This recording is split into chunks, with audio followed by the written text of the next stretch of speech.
Hello everyone, I hope you are doing well. This is the third video of the monthly Q&A series. Before I go ahead with the questions, I'd like to remind you that I have already answered most of the questions in the comment section as replies to the comments. However, some of the questions may be more frequently asked or applicable to a wider audience, so I think it's better to answer them in a video format instead of replying to them in the comments. Furthermore, you may have noticed that many of my videos have been monetized. Actually, it is the new policy of YouTube, and I have been railroaded into adopting it. I hope you understand that this change is beyond my control. If you want to avoid it, maybe you can subscribe to YouTube Premium or do whatever else is necessary. I will leave that to you. Anyway, let's get started. One Direction says, I believe in a prior video you shared your view that Fa Jin from Xing Yi is the most powerful of the three internal styles. I would like you to explain why you believe this. I have watched your videos of the various styles, and although your Fa Jin looks very strong, it always looks the same to me regardless of the style you are demonstrating. Thank you. And to answer your question, I would like to clarify my statement first. In any practice, we have to take more factors into consideration. My statements about Xing Yi being the most powerful of the three internal styles are based on three factors. First, the outcome of practice based on equal length of practice time. In other words, if someone spends the same amount of time, let's say 1 year, on average, a Xing Yi practitioner would be able to release a much stronger power than the other two styles. Second, probability or likelihood of developing Fa Jin. Based on my personal observation, it's a lot more likely for a practitioner to develop stronger Fa Jin or power release with correct Xing Yi practice than with Tai Chi or Ba Gua. Third, Xing Yi uses a much more natural body structure to generate the power compared to Tai Chi and Ba Gua, which is the foundation to have a stronger power according to its body mechanism. Please keep in mind that I'm not saying the Ba Gua and the Tai Chi practitioners cannot have a powerful force. I was talking about the effectiveness, efficiency, and the possibility. And for each individual, the result would be different as well. Some people who have a great Wu Xing or ability of insightful understanding would master any style better than others. But those people would be the exception to the rule. Individual performance cannot change the overall performance provided by a style, which is based on a much larger number of people. I hope this answer is clear now. Thank you. Hinayana 6 asks me, first, can you explain Wu De? What's the written of martial art giving it from teacher to students? Second, Chen style big frame was taught back in Chen village by Chen Zhaopi, Chen Zhaokui, Feng Zhiqiang, but how did the small frame survive? I saw some masters still practice it, but have not found any document about it. How it survived during the Cultural Revolution. Okay, to the first question, I have to say that each school has its own set of policy about Wu De, and those may vary based on the prevailing circumstance of that time, which can often change. Like I said in the last video of on my grandfather, Yang Qinglin, he neither defined nor detailed Wude to me, but he would often point out specific examples and inform me how I should react or respond. Looking back, I think his way of emphasizing Wude was organic and thus much more powerful and practical. Instead of having a fixed set of rules, he used real-life examples to teach me about choosing the right path according to Wude. Also, Wude is part of Daode, since Daode in Mandarin means Dao and De, or the path and virtue, which is the original term created by Lao Tzu. So, as it is impossible to accurately define Daode, it is also impossible to accurately define Wude. However, I'm aware that his method may not be that best solution for most people nowadays, since most of us usually look for a specific set of rules to follow. In the future, I may work on it and choose some most commonly applied and followed principles as a set of Wude, but no promises. To your second question, Chen-style small frame was taught not only in Chen Village but also in other regions of China, especially in Xi'an area, since many people migrated to Xi'an from Henan in the 1930s due to war and natural disasters. As a result, since then, Chen-style small frame Tai Chi has been practiced in other areas more than Chen Village. Of course, there are many documents about Chen-style small frames. The most important Tai Chi document, written by Chen Xin, is based on the small frame, not the big frame at all. I have to say that most of the Tai Chi concepts in Chen style are based on small frames. Remember, Tai Chi's big frame is newer than the small frame, even though the big frame has gained much greater popularity. As for the Cultural Revolution, well, it was a social and political disaster in recent Chinese history. However, only 10 years of time could not erase everything. The government did not really go to the extent of restricting every individual's practice. Again, the government was more concerned with managing political events during the 10 years of the Cultural Revolution and did not really care about an individual's Tai Chi practice. Please watch my Tai Chi introduction video so that you would know how Tai Chi survived and developed during that period of time. Link is in the description. Okay, let's see the next question. Urban Road asks, what is your opinion on sparring, and is it required to develop basic fighting or self-defense skills?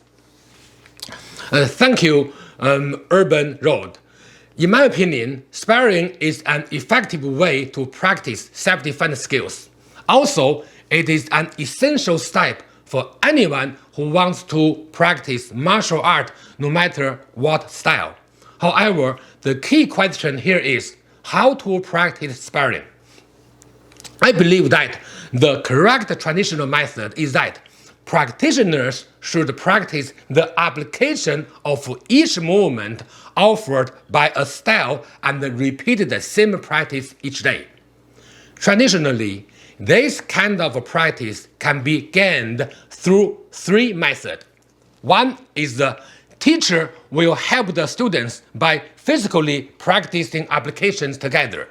This term is called 喂手 or feeding hand, meaning that the teacher will feed the techniques to a student by practicing together.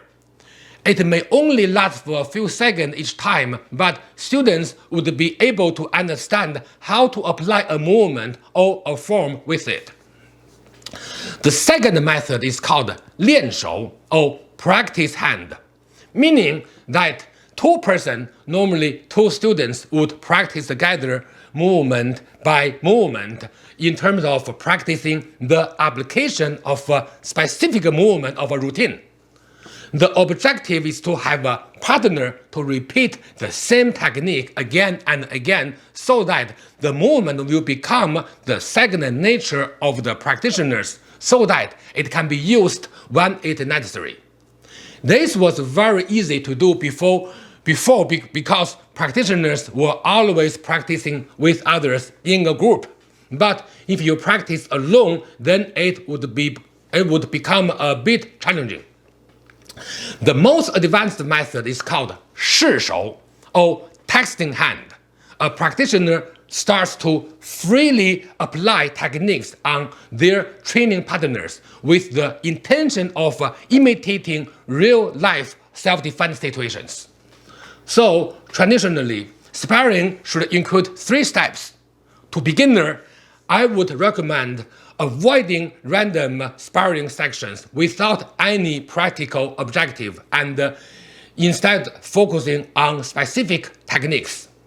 Also, I have noticed that practicing specific techniques with a training partner with a clear and well-defined objective in mind is a very effective way to develop self-defense skills. As far as free-form sparring with new training partners of different styles is concerned, I would recommend you be comfortable with those 3 steps first before you try it. I will talk about this topic more in the future. Okay, next question. Nomino asks, what are the practical use of 魂 and 魄 regarding 内功? This question is related to 修道 practice. There are 2 words in this term that indicate different concepts.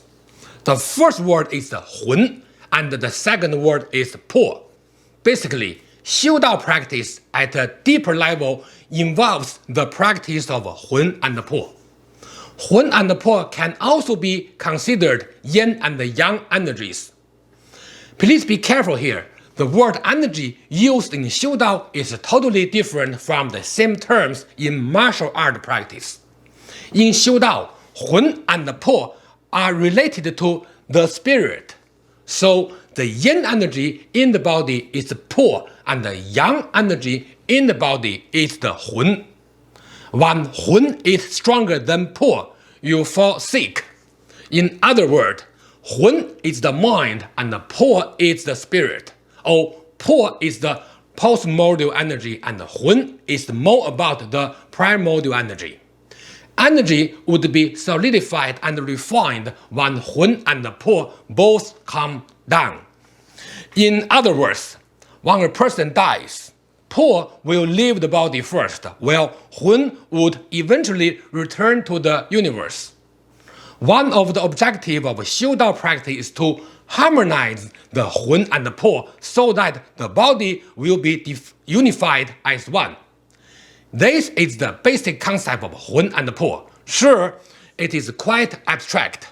So, if you are a beginner to 修道, please just ignore this term for now and then revisit it in the future after you gain enough practical experience. Okay, next question. Mr. Timothy Root says, I have an interest in your perspective of Yi Chuan. Do you have a video or any interest in making it? Please consider and thank you for your time. Thank you, Mr. Root. I'm not really in a position to talk about Yi Chuan since I have only had a limited exposure to this style. I visited Wang Yufang, the daughter of the founder of Yi Chuan, Wang Xiangzhai. She helped me with some basic training method and answered some of my questions about Yi Chuan.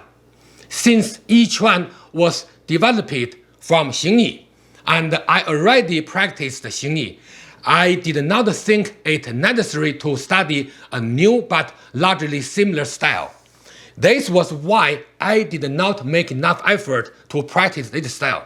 Therefore, based on my limited experience of this style, I believe that Yiquan is a great style.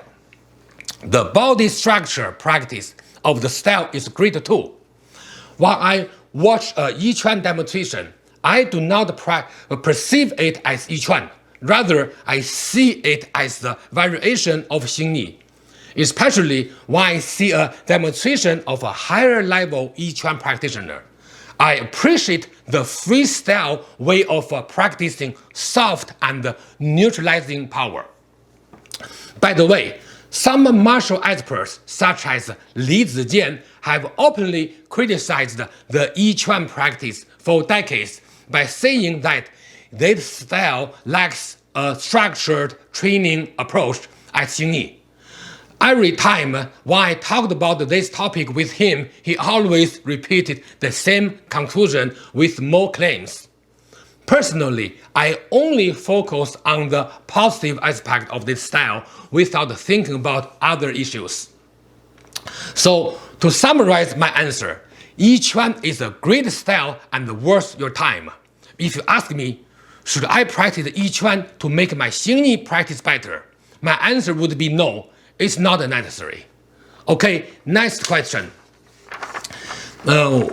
Klaus Beck Ivor Hardy says, I would be interested in your thought on training with Tai Chi ball. Here in our area, there are conflicting thoughts to this. This question is great because it leads to a broader question.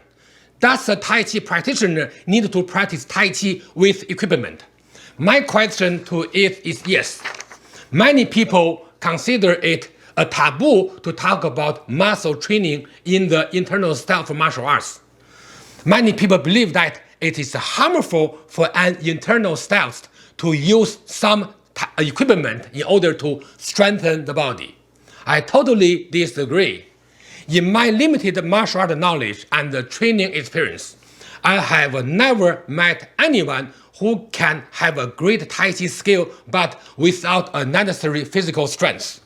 Of course, some Tai Chi masters in their seniors age stop practicing Tai Chi with equipment, but it does not mean that they have never done it when they were younger. A very common misconception is that weapons such as guandao or spear are not Tai Chi weapons.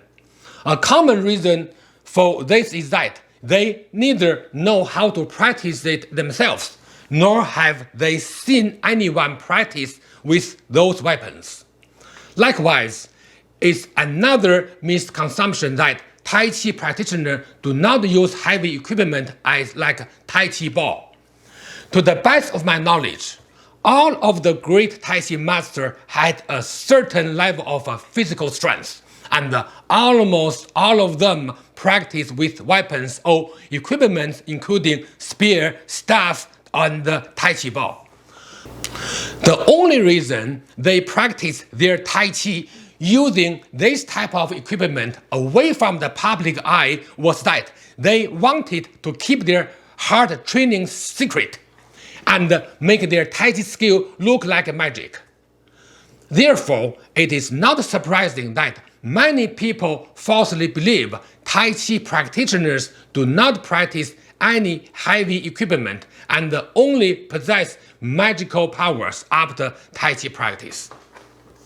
Therefore, I would highly recommend using heavy equipment or weaponry to improve your physical strength if you want to practice Tai Chi for self-defense.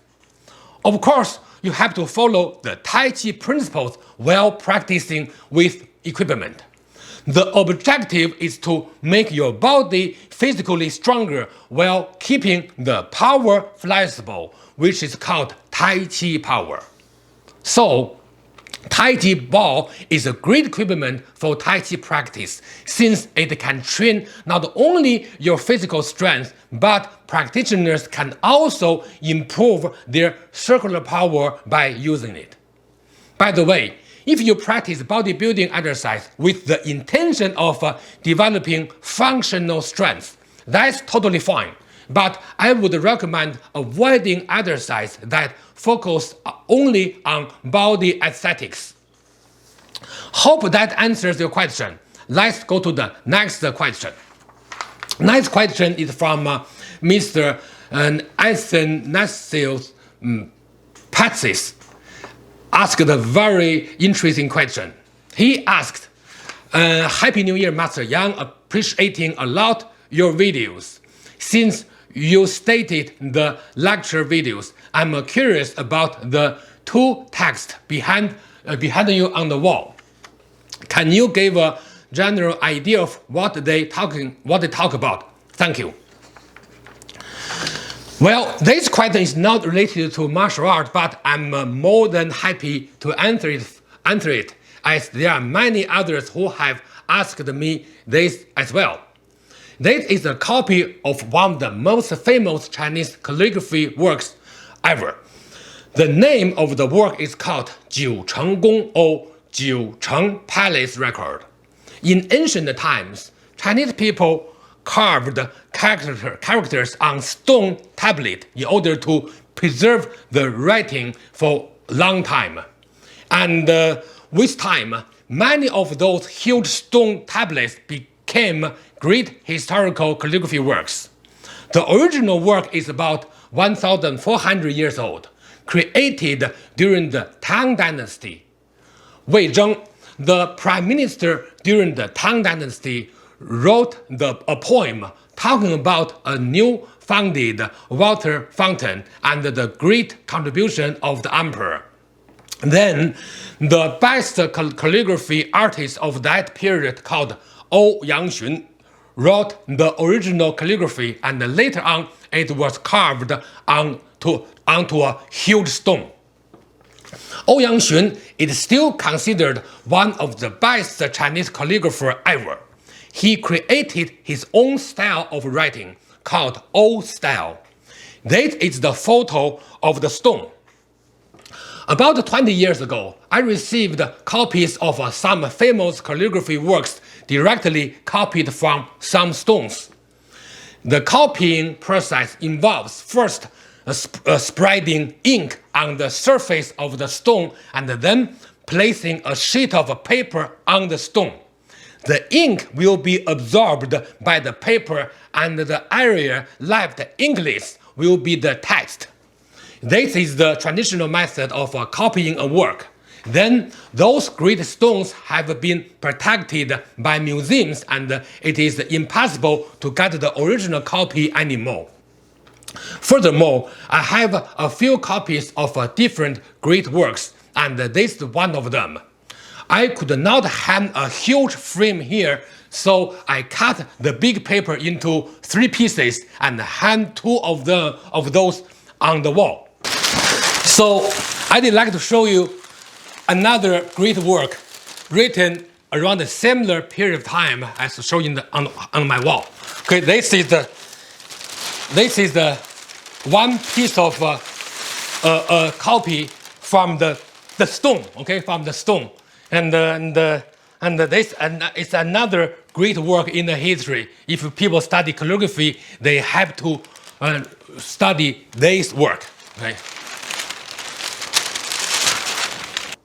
By the way, if you have studied Chinese calligraphy, I'm sure you have heard of this work before. Hope that answers your question. Let's move on to the next one. Alexei Panko, hope I said your name correctly, asks, Hi Yang, are you planning on doing a detailed breakdown of the 5 fists? It seems to me that they are deeper than they might seem.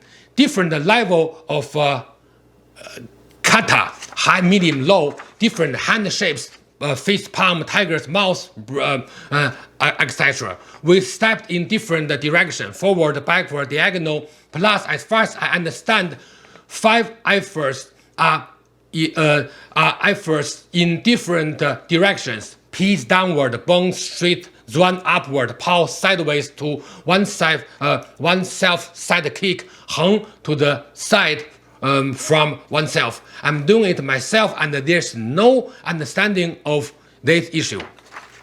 Thank you, Alexei. Well, I'm not sure how much detail is enough to effectively break down the 5 elements movement.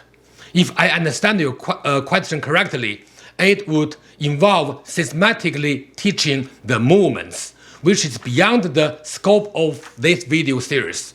I'm in the process of creating online teaching courses, but right now I have to wait for the lockdown restrictions to be removed by the government here.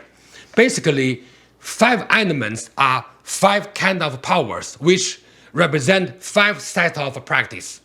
It is great to see that you figured them out by yourself regarding the direction of the force, stepping, and other issues. But it takes a lot more effort to master these 5 powers, which is the core practice of the system. Excuse me. Xingyi is a very simple system in terms of its movement, but simple movement alone do not make the style easy to master. You also need a correct practice methodology. My suggestion to you is to copy the movement in my videos for now, and later on you can check out detailed videos in my online teaching courses. Once those are ready, that will be a better way to practice Xingyi in the future. The next question is from Mr. Thomas Hodekest, a Tai Chi teacher from Austria. He says, I have a question which bothers me since many years. In the book, an internal explanation of the practice of the 13 posture by Wu Yuxiang is written. The following is also said: concentrate your mind, then your body. Keep the belly completely relaxed. Let the qi adhere to the bones. I have 2 questions. First, what does it mean to concentrate the body after concentration the mind? And my second, when I completely relaxed my belly hangs out, and that isn't right too. So what should I do with my belly? What does that mean, relax the belly? I hope I could explain what I mean. Wu Yuxiang is one of the most important names in Tai Chi history, and his works have been explained by many Tai Chi practitioners. There must be some English translation already in the West.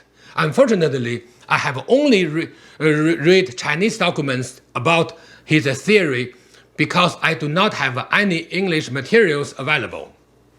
To the first question, you asked about concentrating the body after concentrating the mind. Well, we should not attempt to understand it literally, or writing word by word. Instead, we should understand Wu Yuxiang's writing in a contextual approach. Normally, to concentrate the body means to pay attention to the overall structure of the body and movements. Then, concentrate the mind means to pay attention to the application and the practice of mind or intention. Wu Yuxiang said that the first step is to practice the mind and then the body or the physical movements. You should first pay attention to the intention and the application of the movement, which is practicing the mind, followed by practicing and refine the movement, which is practicing the body. I hope my answer makes this writing clear. To the second question, to relax the belly means to keep the dantian area in a natural state without tensing it. It is a balanced and a more natural state of practice. Also, if you are worried about your belly hanging, just let it hang. Who cares? Okay, let's see the next question. Aldo Sala asks, may I ask what you felt in your body when practicing the exercise you show in the video? that guided you to improve and change the old form. The old form were created by masters who knew how to create a move with the correct internal path. This is my fear in changing the old forms. I know you have such knowledge. That's why I'd like to know what you felt inside that guided you to change. The question is based on my video about my grandfather, Yang Qinglin. In that video, I demonstrated an exercise taught by my grandfather first, and then demonstrated my own modified version of the same exercise. Let me answer each point you raised in your question. First, the feeling in my body when practicing the movement. Well, I can say that overall feeling in the body is the transfer of energy from one part to another. For example, the force originated in the hip area and then transferred to the back, then to the arm and the hand.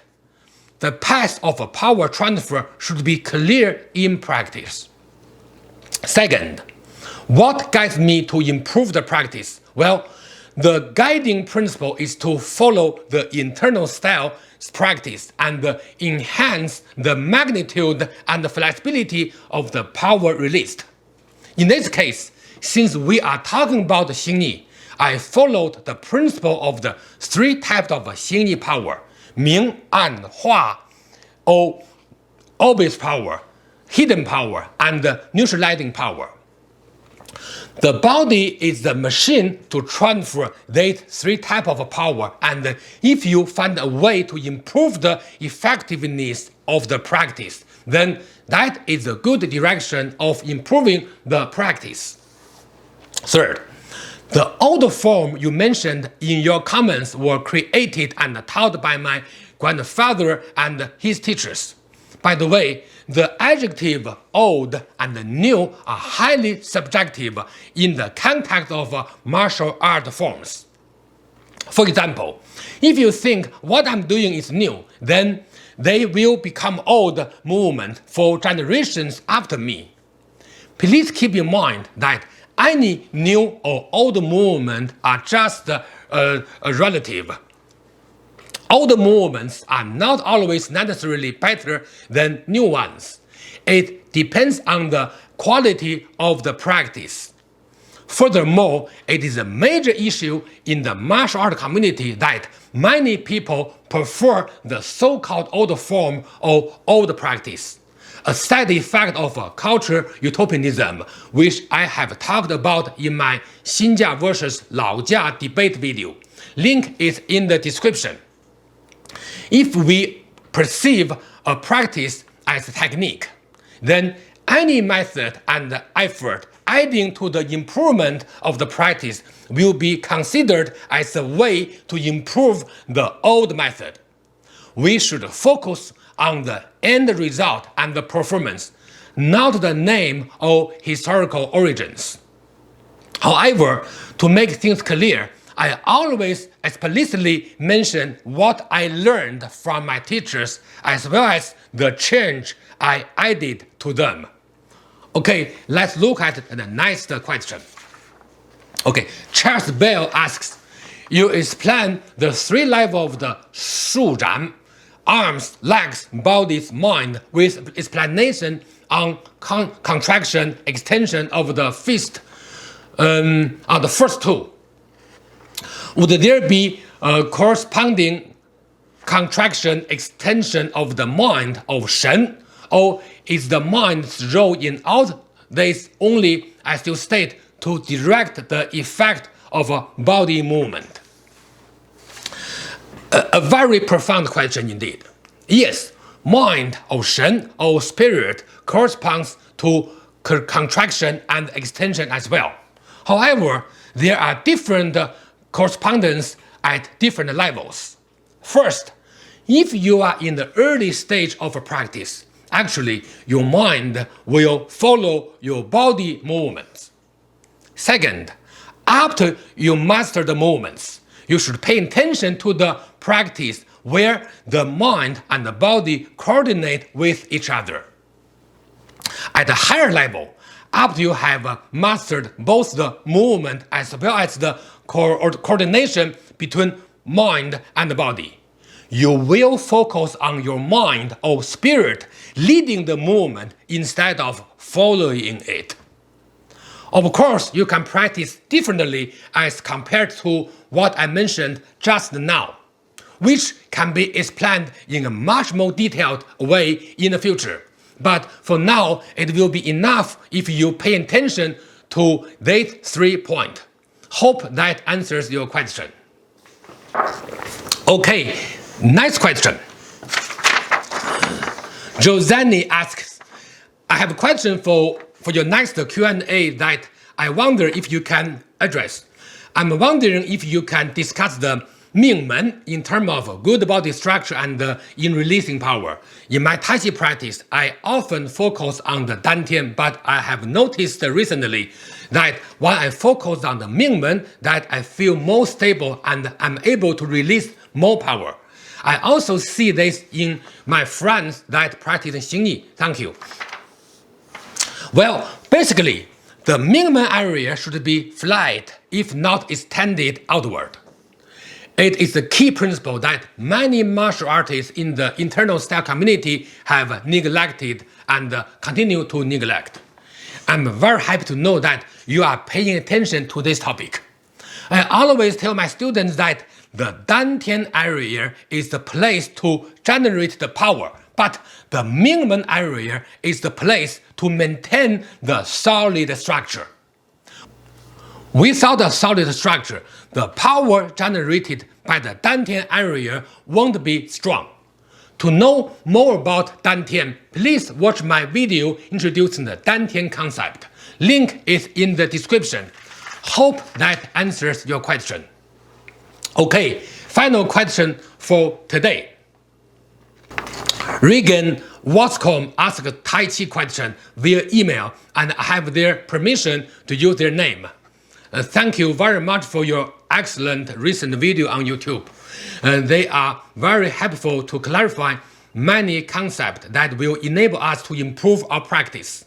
Perhaps I have missed this in your video, but would appreciate more explanation of the role of Peng in Tai Chi and some practical tips on how to strengthen Peng in our solo training.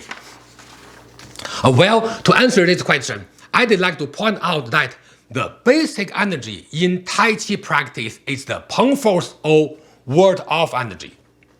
People often try to use some specific movements to demonstrate the Peng energy, which is fine, but to be more precise, in Tai Chi practice, one should always maintain an expanding energy in our body, which is called Peng in Chinese. There is a Tai Chi proverb, 出手即Peng, or Peng energy should be present when you extend your hands outward.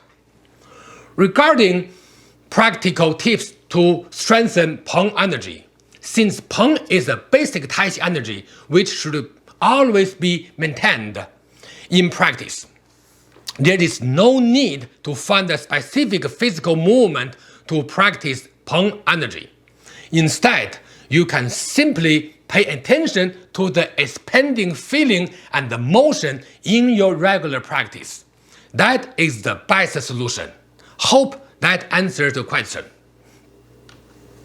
So, that ends today's video. Thank you for watching and see you next time and enjoy your practice.